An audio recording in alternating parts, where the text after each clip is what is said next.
Pincs kedvesem, hogy tetszik a lakosztály? Ó, ugyan már kincsem, de egy percig se aggódj, a nász éjszakánk sokkal kényelmesebb lesz.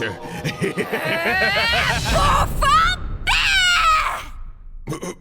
Na ide figyelj, te dagadt, teknős geci! Azt hiszed okos vagy, hm? Mi? A válasz nem! Te idióta!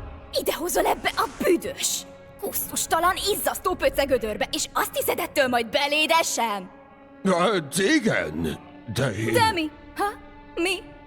Gondoltam. Vésd be ezt a kis apró, gyík agyacskádba. Ki nem állhatlak. Ronda is vagy. Büdös is vagy. A személyiségedről meg ne is beszéljünk. Visszataszító vagy. Még a gumbák is tisztábbak nálad. Hétesóz, nem pálya. Csendet! Nem tetszik, hogy magas vagyok? Legalább 2 méter! 2 méternyi csettömeg! Nem gondoltam volna, hogy létezik fogykosabb dinó Yosinál, de tévedtem. Pedig ő még beszélni sem tud! Áú! Yahoo, baszki. Ha már dinó! Néztél már tükörbe? Feltűnt, hogy amúgy nem is egy fajba tartozunk? Azt hiszed, valami furry vagyok, Bowser? Én csak egy anyát szerettem volna a fiamnak!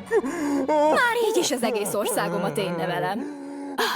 Kit érdekel, megyek és begombázok. Bowser, jöttem megmentenie!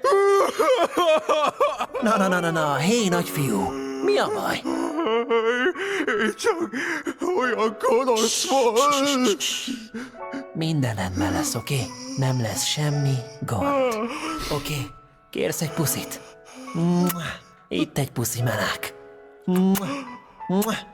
Így, nipajtás. Szeretek.